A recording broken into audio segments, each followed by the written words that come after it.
Streamer Nation, welcome to the Full Count Podcast, part of the Fantrax and FantraxHQ.com family. I'm your host, Josh the Saint Marie, aka UT Streamer, aka Duke's Worst Nightmare, aka the third best fantasy baseball player at SP Streamer.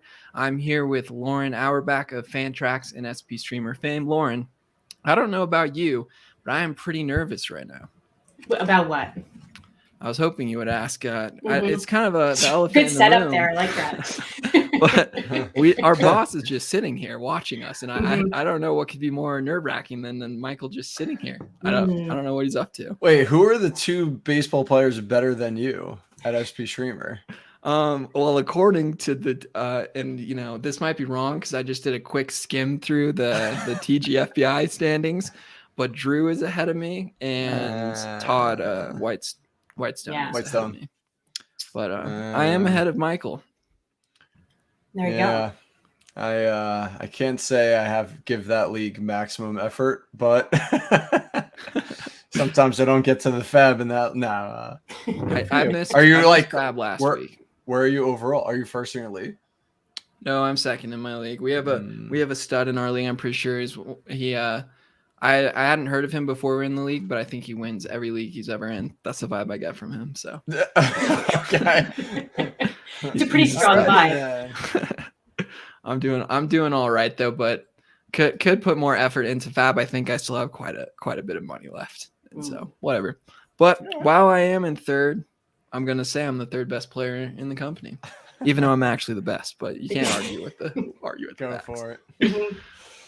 All right. Well, I wanted to start today with basically I'm holding an intervention for myself. I think I have this problem. There's this team that I can't stop talking about. I can't stop thinking about them, and I'm always bringing them up in every situation that I can. Do you guys know who I'm talking about? Yes, I think Gosh, we know. Yes, exactly. See, you can just tell by your attitude that it's a problem. So I thought it would be helpful for both the show and myself if we did something in the vein of like a swear jar, but for me and talking about the Red Sox. So basically, I had two things I think we need to determine. We don't need to determine it today, but just kind of want to get ideas out there. But one, I think we need to come up for a punishment when I bring the Red Sox up, particularly in scenarios when we're not talking about them. And then also, I think I should get at least one free pass an episode where I can talk about them. We should give you one free pass, but then set an amount where if you get to a certain amount in an episode, I guess, or through a specific amount of time, then you have to See, maybe you have to wear a Yankee shirt. I was gonna say, or say something nice about the Yankees. You have to have some kind of positive facts about the Yankees or something. So for every so I get one free. Let's say I get to talk about the Red Sox once throughout the show, and if I go over that for every time I talk about them, I have to then counteract by saying something positive about the worst team in baseball. Yes. All right, we'll start with that. We'll adjust it if we need to. No, not just one good thing. You have to say something they're better at than the Red Sox. Oh, okay. Michael's seeing through it. It's easy. It's like, oh, wow, they've got a great run differential. Oh, wow, they've got 27 rings. You got to say which is better than the Red Sox. Okay, yeah, I like that better. That's a lot harder. I can't really think of anything. So yeah, I'm sure. not that I'm willing to say out loud, at least a bit. We'll see. hopefully it will help me. But it wouldn't be a full count episode if Michael didn't give us one of his weird hypotheticals to start the show. So I'm not going to go into the fantasy baseball content just yet. I'm going to toss it over here to Mr. SP Streamer. Michael, what do you got for us today? How many people fast forward at this part, by the way, in our podcast? No, okay, they usually talk the first 5 minutes, so let me skip it and get to the baseball. All right, I found a weird one that I thought was interesting. All right, you were offered a job that pays $250,000 a year, right? So let's just a really good amount, okay? Or you could say $500,000, whatever you want to do. But you must sit in a dark room all alone in total silence and remove unknown items from a box and place them on a conveyor belt.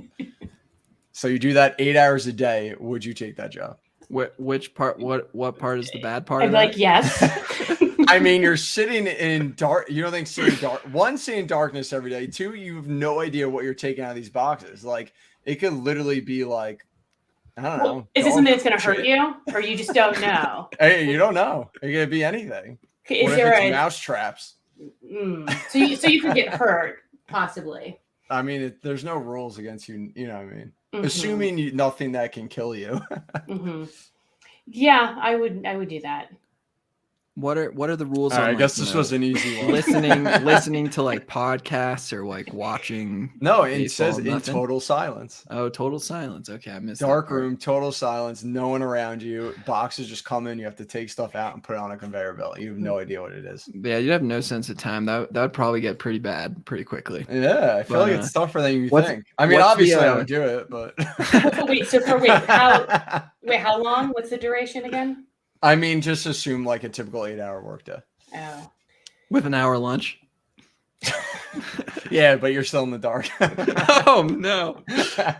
I come out and there's 40 just food hours all a over week me. in a dark room, silent. Mm. What is that would the drive you Bane crazy. quote from Dark Knight Rises? I was born in I was the born in the darkness, or molded something by like it, that. shaped Yeah. by it. That's how I feel right now. Yeah. I'd do it. I do. I guess I'm more money motivated than I I would like do to it too. think. I'm always on the side of the money in these. Would Yeah. you do it, Michael? Yeah, I said I would do it. Oh, okay, He yeah. said he would I was trying to obviously play. do I was it. trying to play devil's advocate, but you know. Yeah. He said he would obviously do it, yet he brought it here like there was some decision to be made, even though it's obvious. I don't know. All right. Well, hopefully people stopped fast forwarding at this point because now we're Now gonna we get talk about into the baseball. fantasy baseball. We're gonna go through our 3 segments. We're gonna come back at you with Professor Streamer again, and we're also gonna do mock 10 today, where we're gonna try and beat our record of 12. But before that, we're bringing it back again. It's the return of last week. We called it the Savior. This week, I'm calling it.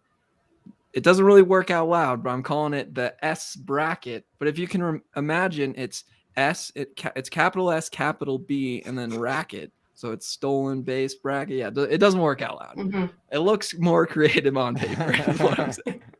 Not really. But we're gonna do the same thing we did last week with closers.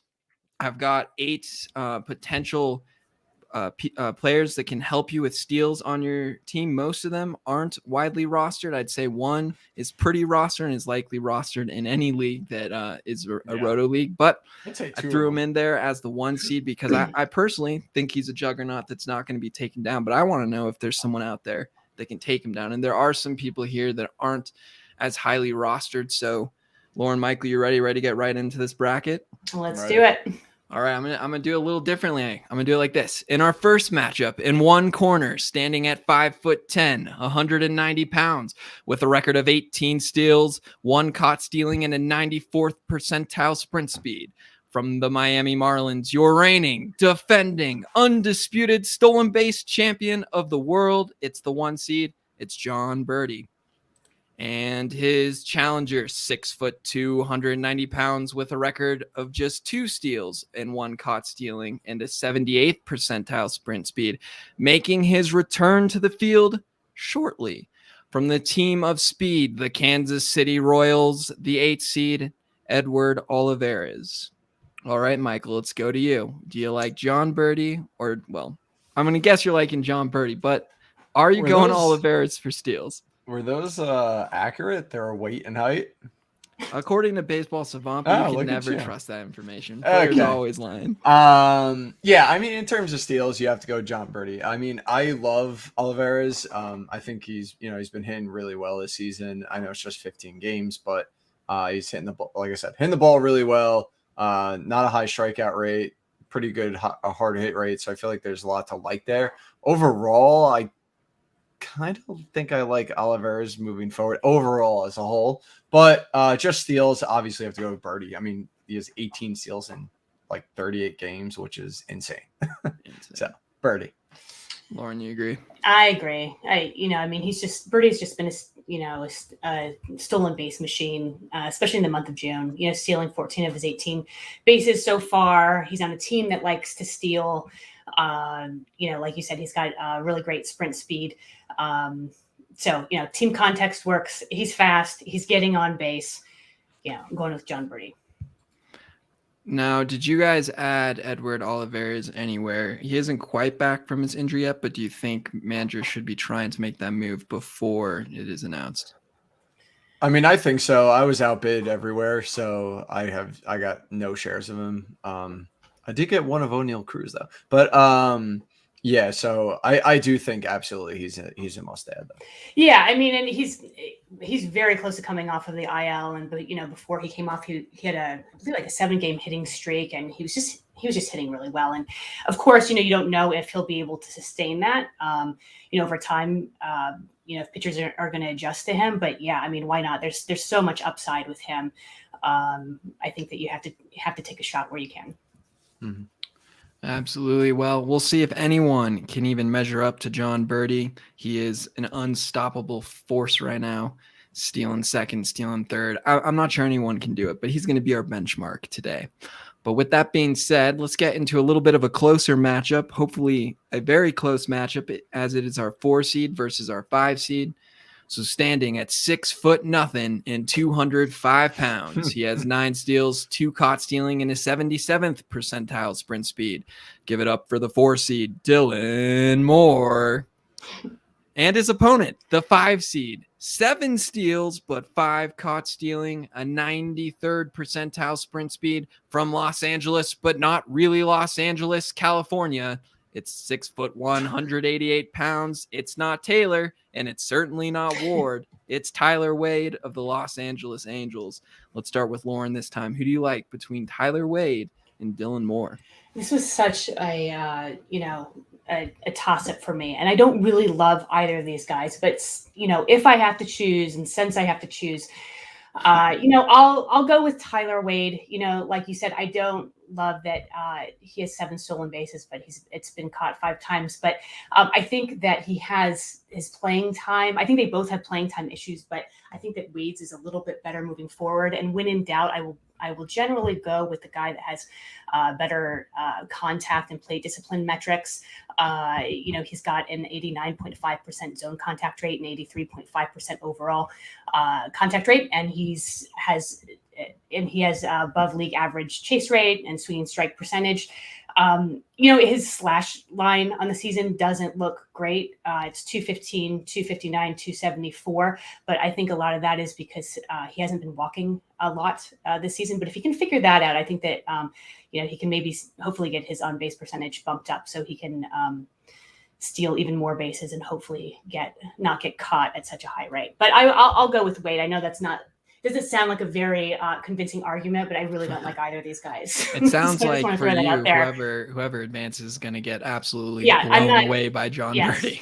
Yes. Yeah. But yeah, Michael, maybe you like one of these guys. No, I hate them both. I think Lauren's right though. I think so. Dylan Moore's getting more playing time right now as we speak, and I think he could steal more bases than Tyler Wade, but I think once Seattle starts getting a little more healthy again, will that ever happen though? I mean, it's possible. Then he's going to lose his playing time, and then I don't even know when he's going to play. They also got a pretty good minor leaguer sitting there down in their top prospect, right? No, never heard of him. Yeah. So yes, but in the long haul, I feel like Wade's probably more likely to get playing time, like Lauren said, which is the only reason why you have to go with him. If they both had if you told me they both were going to have a certain amount of PAs, like the same amount of PAs, like left in the season, I would go with Moore. But I think in the end, it's going to be Wade. Yeah, and I agree with that. Are either of you worried about the fact that Wade has been caught stealing 5 times? Yes. This is ugly. Like we both said, this is like a coin flip of ugliness. And I don't love it, but it just, like I said, for me, it's playing time and play discipline metrics. But I think like with Moore, it's like you never know if Mitch Haniger is going to return, and like Justin Upton's taking some of his playing time. I don't know. I just don't like it. But yes, that is alarming. Getting caught 5 times out of 12. Yeah. At least they're letting him run, which we'll see. There's a name later that I think is even grosser, and then there's a name also later that I'm not sure his team will let him run, but we'll get there when we get there. All right, moving on. This will be our 3 seed versus our 6 seed. So, ladies and gentlemen, the 3 seed New York Yankee, Isaiah Kiner-Falefa, and his opponent. You know him. You'll love him. He might just be the fastest man alive, standing at a towering 6'2" and 212 pounds of lean, mean muscle, making his SB bracket, still don't have the name down, debut. He was originally the 7 seed, but is now the 6 seed because the matchup is too good to pass off. From the name redacted team, because I'm not allowed to talk about them, it's Jarren Duran. So I switched up a little bit on you guys here. I told you originally it was going to be a different matchup, but I had to do Yankee versus the other team. Okay.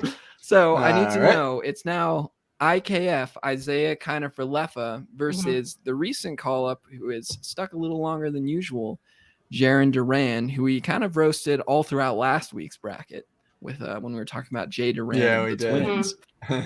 So who do you guys have in this matchup? We'll go with Michael here. Yeah, I mean, I would go with IKF just because of the more for sure playing time. I mean, they're letting him run this season. His OBP isn't bad. Meanwhile, Duran, I know me and you, Josh, don't really think he's that great overall.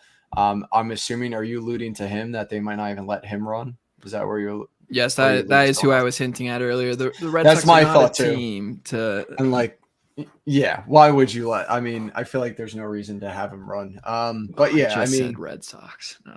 Oh no. Yeah, but we're talking about a Red Sox player, so I still think that counts as my one. I think it counts. I think if you just randomly bring them up, if you insert, then that's out of bounds. But yeah. Well, I did insert him into this bracket. So. Well, true, but yeah, we knew that he was coming. Yeah, so I would go with IKF. Right there. Yeah. Just because I'm not so sure on Duran. Same with me. It does come down to playing time like it did in our previous matchup. And IKF does have a track record. He's got 10 stolen bases so far this season. He had 20 last season in 158 games. He has a pretty decent plate approach and strong contact rates and a strong offense. So this is kind of easy. I think it's IKF all the way. I'm not going to disagree with you guys as much as it pains me to admit. Duran's definitely benefiting from a few Red Sox injuries, namely Kike Hernandez being out. Once Hernandez comes back, it'll be interesting to see what they do. The Red Sox did recently call up Jeter Downs, who I don't know what he's doing on the team, to be honest, but maybe if they need the middle infield depth, they might move a little bit of the roster around. Kike can play in the middle infield.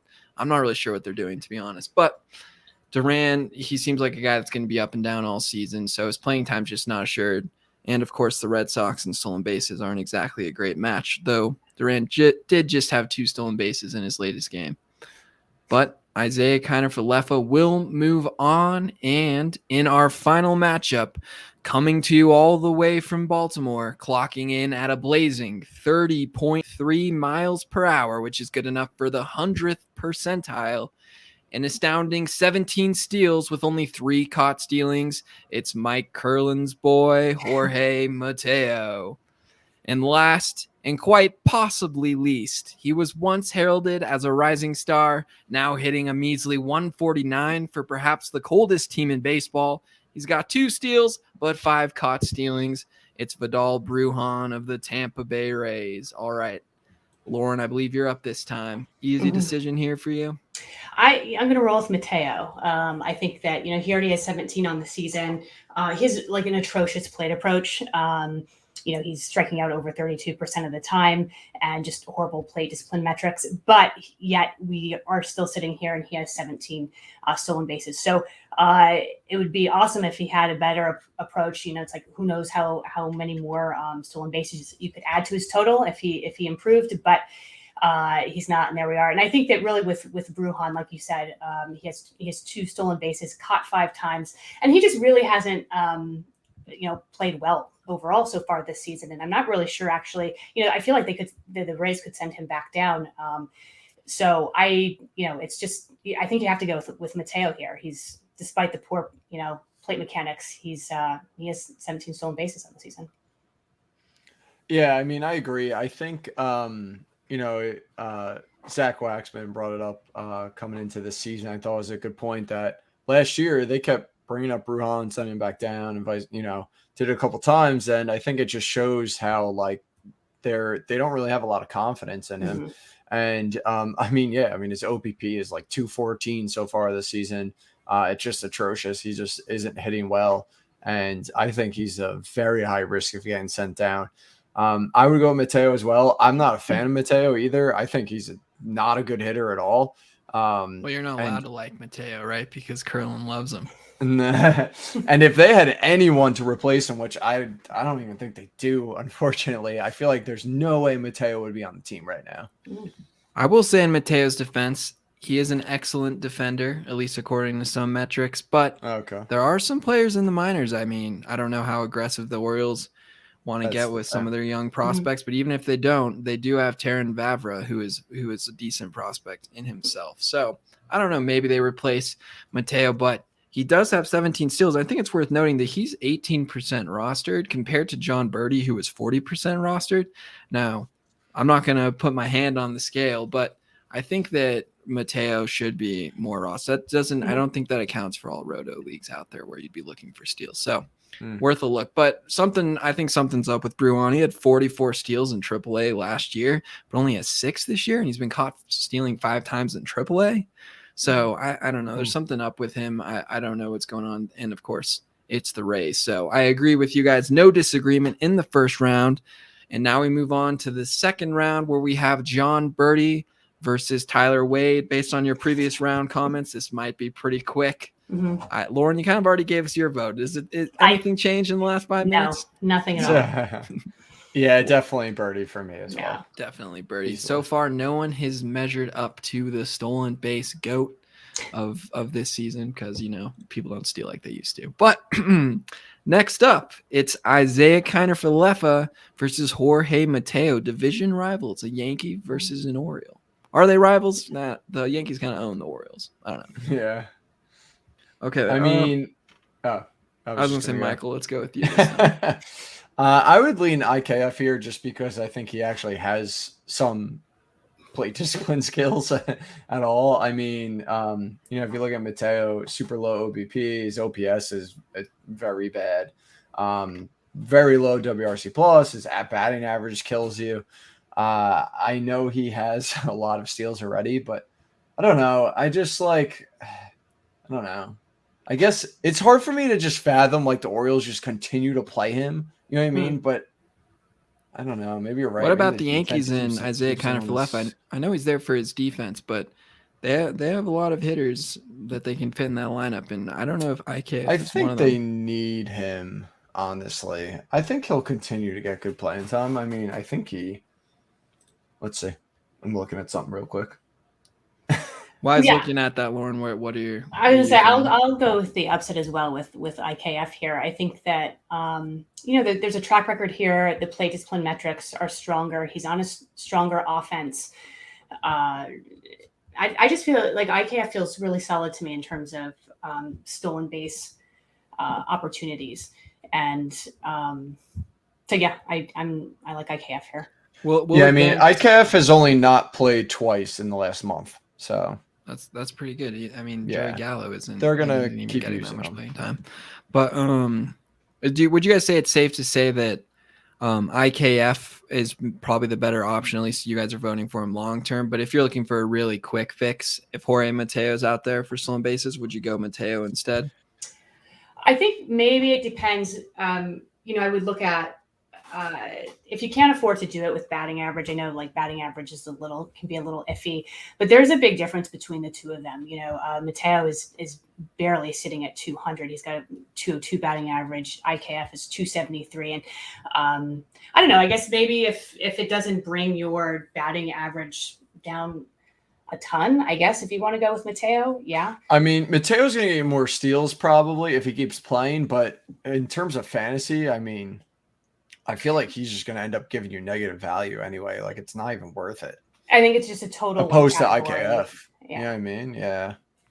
Interesting. Well, we'll go ahead and crown IKF as the champion of those who are likely available, but let's go ahead and throw him against our defending champion, John Birdie. See if he can even get himself a vote. I'm going to go to Lauren first this time. Is it still an easy decision here? it's a tougher decision. Yeah, you know what? I'll go with Birdie. I think that, like I said, I like the team context with Miami. In Miami, they have the second best total in stolen bases so far. They're 50 out of 60 across the league. And Birdie, kind of look at his history. He's had kind of like double-digit steals for the past couple of seasons. So I think I will still roll with Birdie here. Yeah, I agree. I would go with Birdie as well. I mean, there's no reason for him to just keep doing this, honestly. The Marlins are going to let him run. He's leading off. I think everything's just going right for him, so you might as well just keep riding him while he's hot. And, yeah, I think he'll definitely have more by the end of the season than IKF. Mm-hmm. Do you guys think that John Birdie, I think John Birdie was always going to win this bracket. And if he is for some reason available in your league, I think you should pick him up in any roto league. Yeah. I don't really care how shallow. He's actually a cheat code right now. If he gets on base, he's stealing. It's quite insane right now. But do you think he's played himself into everyday playing time? He kind of has always been a bench guy for the Marlins, but Brian Anderson went down recently, and all of a sudden Birdie's playing really well. He's on the older end, so we haven't necessarily seen this level of play from him. But do you think with Brian Anderson coming back, who was heating up before his injury, do you think they'll kind of fit both of them into the equation, favor Birdie, or does Birdie kind of go back to a role where he's not playing every day? I mean, I'm looking at the lineup tracker, and he was hurt in May, and since he came back, I mean, even when I think Anderson was even playing at that time. No, they both happened to just switch. I mean, he's playing all the time. I think they have to leave him in no matter what. I mean, especially he's like playing, hitting like this. As long as he continues this, there's no reason for them not to. Yeah, I mean, he's getting on base at a 376 clip, and there's just no. I mean, it doesn't make sense for them to take him out. So you know what else doesn't really make sense though is the amount of times they bench everyone's favorite player there, Jazz Chisholm, and actually Birdie might get a couple starts over Chisholm once Anderson comes back. I would not be shocked. Joey Wendell too, right? I forgot about him. Joey Wendell's down with injury. Yeah, maybe it could be an issue eventually. But as for now, enjoy the cheat code. That is John Birdie. And with that, we'll go ahead and end the bracket. It just doesn't work. It doesn't work. Bracket. All right, but you know what that means? It's time to welcome in Professor Simeone. It's time for Professor Streamer. Michael, what do you got for us today? Welcome us to your classroom.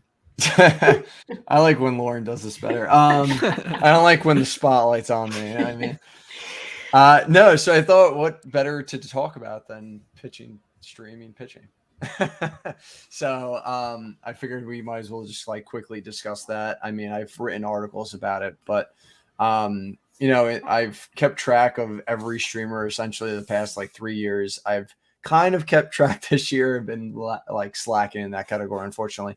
But I've always like gone back to do research, and especially in season 2 to see what's happening, how I can improve and all that kind of stuff. So, what I figured in terms of looking at pitchers, so you're going to obviously look at pitchers, and then you're going to look at the opponents. And I found that actually a pitcher's performance is more telling as opposed to the opponent. More specifically, a pitcher's last 3 starts. And so if you look at their last 3 starts, I mainly really like to look at their K-walk percentage and swing strike percentage. Basically, K-walk is like the most predictive in season, so it makes a ton of sense to look at that. And then swing strike percentage, obviously, for the whiffs, so they're going to get a lot of strikeouts. So last season, I kind of put together a formula midway through and figured out if a pitcher goes over these specific thresholds that they're probably going to pitch really well in their next start. So what I looked at was if a streamer, so under like 50% rostered, if that pitcher in his last 3 starts had a K-walk percentage of 20% or higher and a swing strike percentage of 13% or higher, and they were at home, you got 245 innings of a 3.46 ERA and a 1.14 WHIP. So basically, if they're pitching really well, no matter who it is in these last 3 starts and whoever they're facing, regardless of opponent, like I did not nitpick, like it could have been against the Astros or whatever, you overall were going to get really good ratios from that pitcher. You obviously also want to look at opponents. I like to look at last 7 days. You could look at last 14 also. I found last 7 to be slightly better. I typically just look at opponents WRC plus. Obviously, you want to look at splits. That I do for season because that's more of a smaller sample. Because splits are always helpful of right-handedness and left-handedness. But this season, I decided to try and track also some plate discipline stuff. So I was looking at opponents' zone contact rate. And I found that so far this season, out of whatever pitchers I've tracked, so it hasn't, like I said, I've been kind of slacking in that category. It hasn't been all of them. But with streamers, at least, if you took pitchers that were going against a team whose zone contact rate in the last 7 days was under 50%, under 80%, then you would have 306 innings with a 3.67 ERA and a 1.18 WHIP. So I think plate discipline, which we talked about last week with Lauren, is definitely something really good to look at in terms of the opponent that they're facing as well. Now, do you have leaderboards saved on Fantrax where you look at this information, or how do you go about doing this? Oh, I'm a psychopath and just track all the results every day By hand? And you just put them in, I have an Excel sheet. Oh, jeez. But by hand, like you go Yes. and you type in Rich Hill. So Rich Tucker. Well, okay, no. Now that I've done it, I've got to just keep talking. I can't blow my one time. Right, so No. Michael, you've streamed Rich Hill twice in the last week, and I'd like you know. to stop And he- because I feel like every time you do it's when he ruined has a me bad last time. Yeah. Yeah, no. So for people who follow my stuff, the streamer sheet lists all of the streamers for that day. So, and with that, I have their stats of the last 3 starts and all their opponent stats in the last 7 days. So at the next morning, every day, I put in what the pitcher does for the day in terms of how many innings, the earned run, the strikeouts, all that stuff. So then I can go backtrack. You save. Everyone should be looking at your stuff to save them the time from doing what you're doing every day. They can, yeah. Well, I don't link the Google Sheet anymore unless you're a member, so you don't really get access to the results. I like that. Nice little plug there. Become a So, yeah. member of the SP Streamer Discord. Yes. So yeah, that's my lesson for today. Lauren, do I you like stream pictures on your own, or are you like me and you just do what Michael says? I do whatever Michael says, hands down. I think that's Josh that's definitely rule. does not go with my recommendations. That's complete bull. I think the truth is Michael does what I do. That's what I think. I think he somehow can see my teams and he goes, "Let's see who Josh is starting today." Yeah. Oh, he's starting Rich Hill. God, that's Oh no. nice. Okay, so I have to You're say terrible. something. Do I have to say something about I think the you have to say 2 things. 2 things? No, that's my no, one. he got thing. his one free. Oh yeah, that's right. You have one thing. You know, Tell me something good about the Yankees. I'm a little annoyed about the amount that Clay Holmes. That's a bad start. Saying something good. The amount that Clay Holmes has been on my Twitter feed, but I want to give a tip of my cap to him. The Red Sox could really use any competent reliever, and the Yankees have a lot of them, and the Red Sox don't have. But I can't say but yeah. Yankees All right. Yankees bullpen is better than the Red Sox. Okay, there you go. Do you like Clay Holmes's nickname where it's Clay Sherlock Holmes? You heard That's that? the first time I've heard it. I've and never my- heard that either. You haven't? Oh. My instinct is to hate it, but that's Yeah, I because know you of probably his would hate it, but yeah. has I nothing to do with wonder the nickname. I wonder why. Yeah. All right. Well, I'll let you off the hook here. Apparently, you don't like to be in the spotlight, Michael. Even though you've got SP Streamer stamped right in the middle of the screen, which is your moniker. So I'm not sure how convinced I am about this whole spotlight thing. You know, we don't have to do video. We don't have to go live, but you choose to. So. Oh no, I don't care about that. I just always hate. I don't know. I don't like any pressure put on me. You know what I mean? I know what you mean. Even just you guys. Mhm. But you know, guys, it's time to go for a new record in our segment Mach 10. I got put 10 minutes on the clock as I am slowly typing with my one arm right now. It's I'm trying to kill some time here because I did not come prepared with a 10-minute timer. But you guys know how it works. We'll alternate between the two of you. if I like your analysis, and remember to give actionable advice, you're going to get a point. But if you don't, I'm going to buzz you now. Here's the problem. So you can't really see it because I've positioned my mic strategically to block my sling. But I am down to one arm, one hand right now. And normally in one hand, I have my buzzer and my dinger. I don't know, my Family Feud app. And then my other hand, I'm taking notes so that at the end of the segment, I can run down for the listeners everything you guys said so they don't have to be constantly pausing. But this week I can only do one thing. And so I'm going to be taking notes. So that either means I'm not going to be doing the buzzer, which would save you guys time, or if you guys choose, I can try to attempt to make similar noises. Attempt to make similar noises. With my I don't, whatever floats. I don't know if this is the smartest decision for you guys going for your record, trying to beat your record of 12 here, which is already pretty high benchmark. And I think it might derail us, me trying to make those noises, but That's okay. We'll go with it. Yeah, I vote for make the noise. Okay. Make the noise. All right, which one of you? Which one? That was pretty good, Lauren. Maybe you should make the noise. I can't do that. That you just set the bar way too high. I can't even close to do that. Oh no. Let's start with Lauren first this time. Yeah, we've always okay. So you guys want to start with Lauren? Okay, Michael, how about you start? You start. That's how we're gonna do it. You're making me make a noise. I'm making you start. Okay. Whenever Michael starts, I'll start. I try to keep some of these shorter, so this way we can maybe beat our record. Although I don't have enough down to beat our record, so if we get there, I'm just gonna have to. That's my concern as well. Yeah. Top of my head here. Sounds like you're not prepared enough. All I hear is excuses. Okay, perfect. Right. All right. Are you ready, Josh? I'm ready. Okay. Start when you start. All right. I'm starting off with something I tweeted recently too. All right. By Chris Bassett in his last 3 starts, he has a 5.09 ERA, but it comes with a 1.49 FIP, a 31% strikeout rate, and a 55.8 ground ball percentage. And when I tweeted this, someone put an interesting stat, and it was actually from John Anderson on Twitter. And he said pitchers in June with 3 starts, a 30% strikeout rate, and a 45% ground ball rate. And it's Morton, Cease, Cole, Barrios, Strider, and then Bassett. Ding!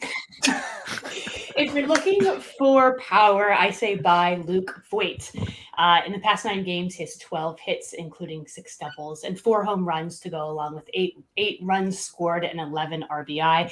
He's also hitting the ball hard over that span. He's got a 30.8% barrel rate and a 57.7% hard hit rate. You do want to keep in mind with Voit that he has a ton of swing and miss to his game. He's striking out close to 33% on the season, and he has below league average plate discipline metrics across the board. But he does have a 15% barrel rate on the season, which ranks in the 92nd percentile.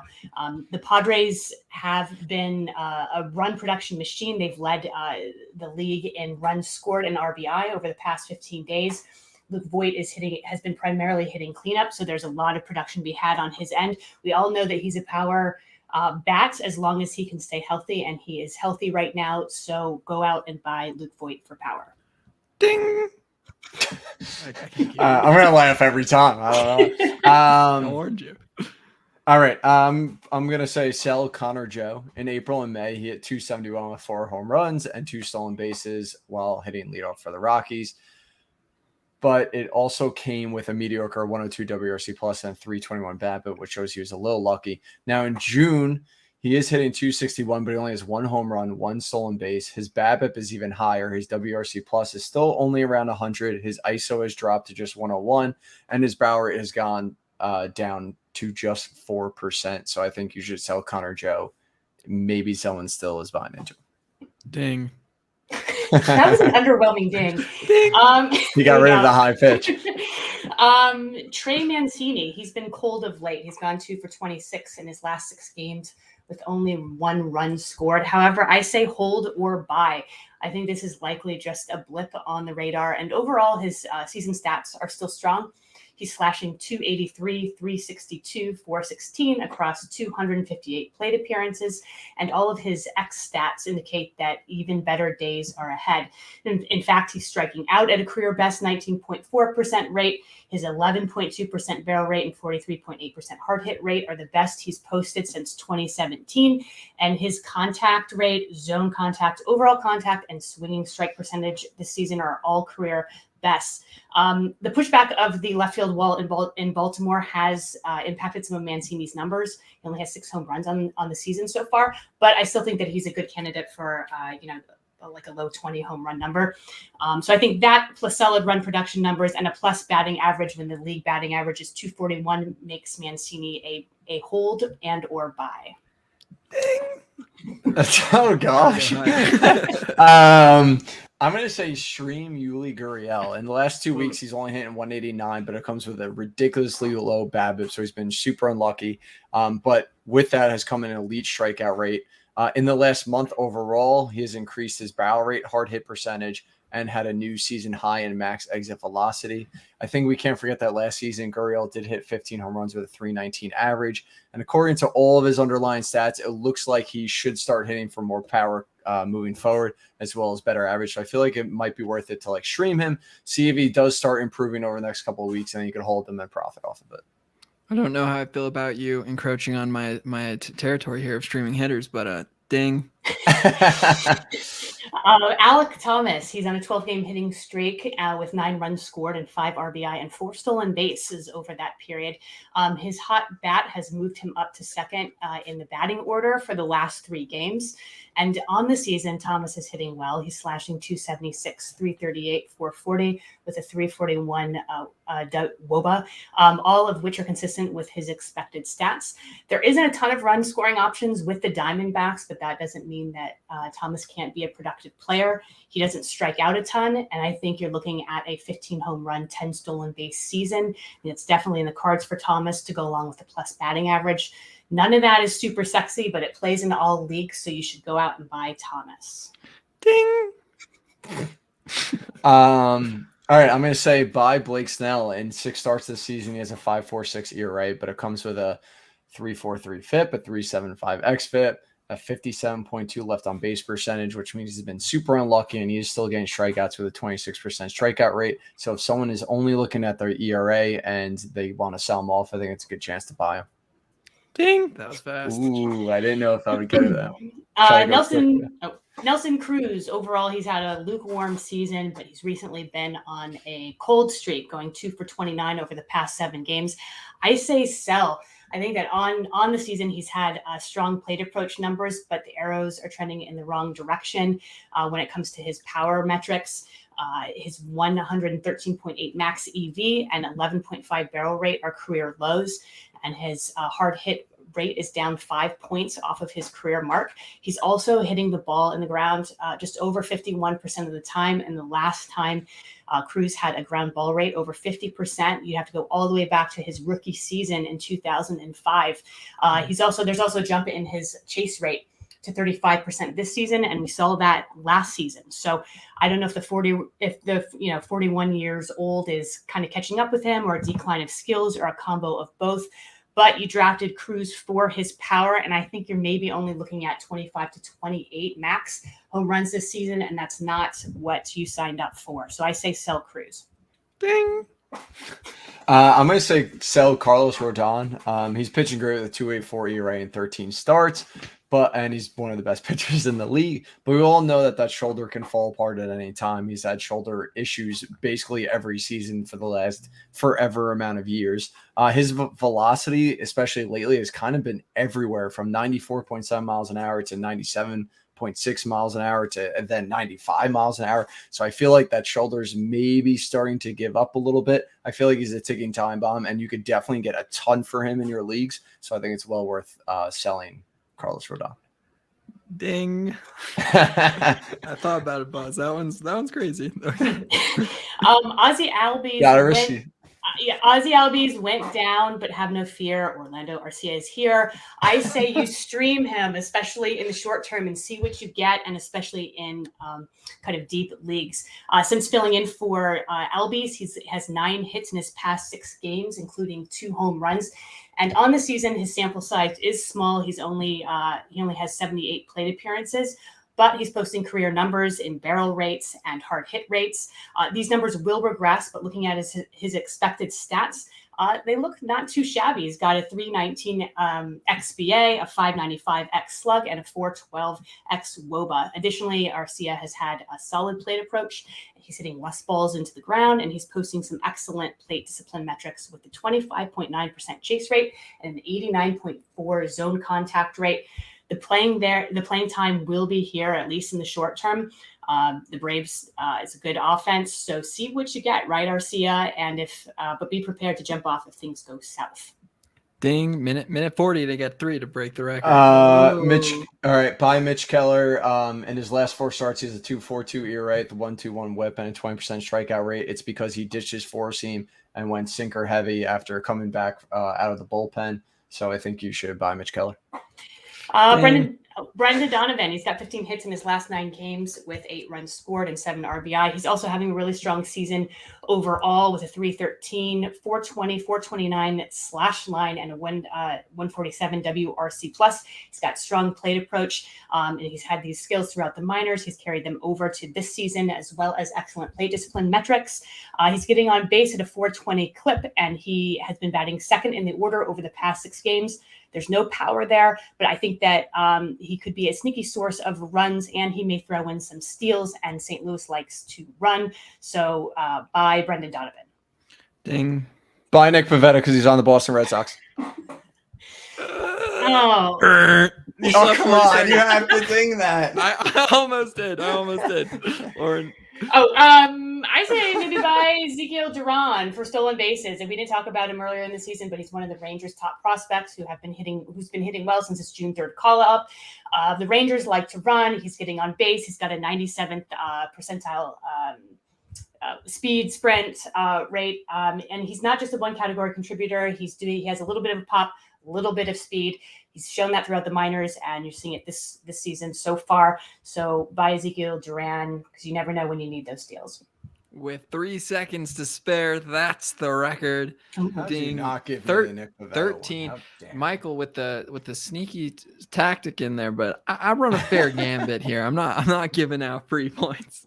Okay. Nice try though. I have a couple just follow-up questions, but let me run real quick through the rundown. Here we have buy Chris Bassett. Michael using a nice strategy of just reading off his tweets I'm seeing. We've got buy for power, Luke Voigt. We have sell Connor Joe. Michael, I think I would have given you that point if you just said sell Connor Joe and stop, because I know you love Connor Joe. So if you're saying to sell him, it must be I must see something.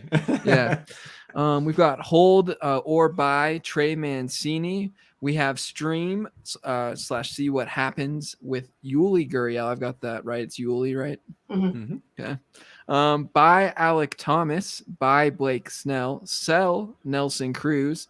Sell Carlos Rodon, that's bold. I don't know if I necessarily disagree with it, but it's bold, Michael. That was risky. Now's the time. I mean, based on injury history of what happened to him at the end of last year, like why not? Like, and we get so much from him. This is the highest he'll probably be able to sell. We definitely had like a month where he looked pretty shaky, and now he's looked pretty good the last couple outings. So we know that that shakiness is in there. So that's going to be a little bit of the velocity still, even as of lately, he's going up and down, up and down. Like his last game he pitched was his lowest velocity of the season. So it's so erratic, and I'm just like, this just scares me. Yeah. So I like that. Sell Carlos Rodon. What are you looking for in return for Rodon? Like, what would get the deal done? I have to see where he's really ranked. Would you need at least like a replacement pitcher and plus an additional bat? Or are you looking for like a stud bat? I mean, it's so team dependent. I mean, if you have a really good rotation, then look for a stud bat. But if your rotation's kind of in the middle, I would get a decent pitcher back, and then also a good hitter, to kind of help your team overall there. Interesting. Well, I want to know if the people listening, if anyone does move Rodon, what they're getting for him, how high is that market right now? So let us know with that one. But we still have 4 more here. We have stream / see what you get for with Orlando Arcia, especially as long as Albies is out now. Lauren, you follow the Braves closer than me. He's been playing every day. He's not platooning. Yeah, no, he's been playing every day. That's good. So yeah, I think unless the bottom falls out there, He was one of the most added players in main event leagues this week. I mean, I was surprised. Like, I actually didn't really expect that. So, I mean, I do, like I said, I mean, I don't know if this would be a short kind of hot streak to ride, but who knows, guys? Sometimes they just click, and he's been hitting pretty well. So, I didn't expect it, but I don't know. He has, so ride it. Absolutely. And we've got 3 more buys for you here to end it. We've got buy Mitch Keller, buy Brendan Donovan, and then we have buy specifically for stolen bases, Ezekiel Duran. So I want to know for you guys, would Ezekiel Duran have given John Birdie a run for his money in the bracket? No, actually, still got to go Birdie, I think. Yeah, and actually, I want to maybe a little asterisk on there. I think I saw that he may be at risk of being platooned. So I thought I saw something about that. I want to just double check. But yeah, I mean, even if he wasn't being platooned, I would still go Birdie, just because I think that I think even though that there's a lot of upside with Duran, I think that you never know with guys getting called up, even though he's been hitting really well.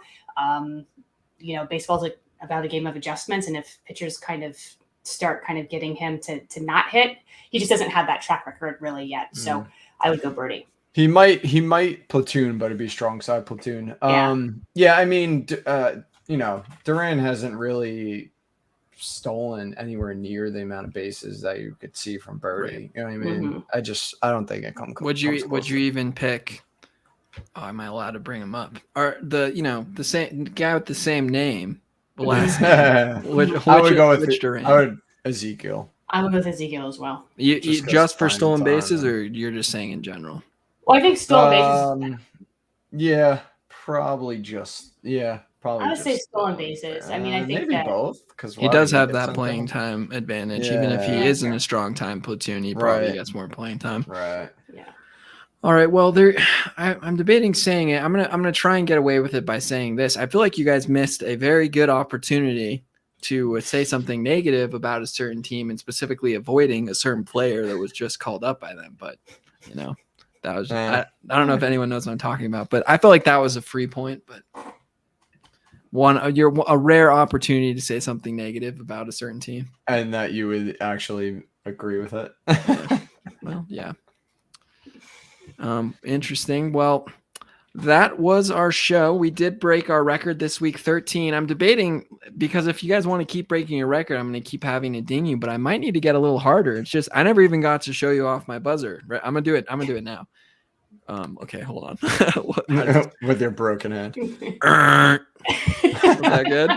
Yeah, I think that was good. Yeah, better than my ding, at least. Mm-hmm. Yeah. I think I might start getting a little tougher. So we might need like a pre-tough Josh and then a post-tough Josh. But we'll see. If you guys keep. I like that. Maybe go back and forth each week.